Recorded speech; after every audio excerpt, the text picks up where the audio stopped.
Hi, and welcome to another edition of Cooking with Little Cooks. I'm Susie, and today we're going to be making kale chips, a favorite recipe of Nadia, who's a famous chef in New Zealand. And these are really easy to make. So I've just picked 150 grams of kale out of my garden. Kale is easy to grow, by the way. I'm not a good gardener, and look at this. It's amazing. So I've picked 150 grams of kale. I've washed it really well because what you don't want is little critters in your snack. You need some sesame seeds, either avocado oil or olive oil, whatever you prefer. Some salt. I like to use iodized sea salt flakes, and some chili seeds, and I like to use a little bit of pepper. So, like I said, we've washed it, now we're ready to go. So first what we're gonna do is preheat the oven, which I've done already, to 180 Celsius. After we've washed the kale, you're gonna want to cut this tough stalk out because that's not gonna be easy to eat. So you're just gonna take your knife, and if you're a kid, you need some adult supervision with this.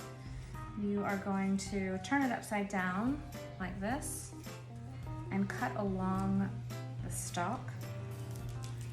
And you're just cutting the stalk out. So you're gonna be left with a piece that's probably about that big, but you might want to rip that in two to make it more of a chip size. Okay, so then you're gonna put that on a paper towel to try and soak up any water because you don't really want soggy chips. So we're gonna do that and cut the stalks out.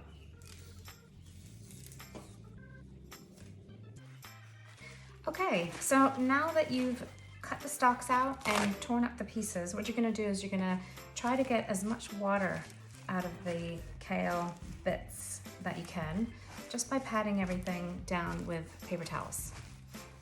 Okay? Then you're going to arrange it on a tray like this. Take the paper towel out in a single layer on the baking tray.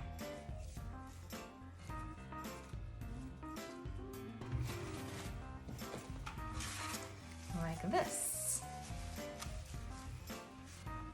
Okay, so now we're ready to toss it with oil. So we're gonna use 1 tablespoon of oil or avocado oil, whatever you choose, but instead of using a tablespoon measure, I'm just gonna eyeball it. So we're gonna just do a pour around, a gentle pour around like this, okay? And while we're at it, we're gonna use our salt. So it's 1 pinch of salt. The salt's actually optional. And in fact, you can add whatever seasoning you want. If you have something that you prefer instead of chili flakes, you can use that too, like oregano or Mexican spice or something like an Italian spice mix. That's quite nice as well. So I'm just gonna sprinkle the salt. I am gonna use about a teaspoon of sesame seeds, and I'm just gonna use my hand to pour that in, and I think that's about a teaspoon. And again, if you want more, you can use more, and if you want less, you can use less. So it's really up to you. I'm gonna use a little bit of pepper.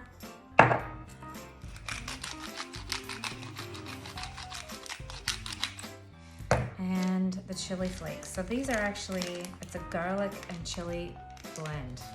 So sounds pretty yummy to me. So I'm gonna just shake that on.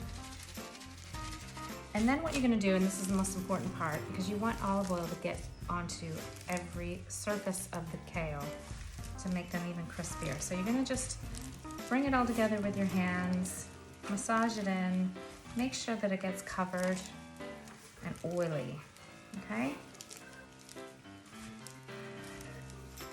And you can see that it's starting to get oily because it's nice and shiny. Looks really nice. So now we're gonna spread it out again on the baking tray, and we'll put this in the oven for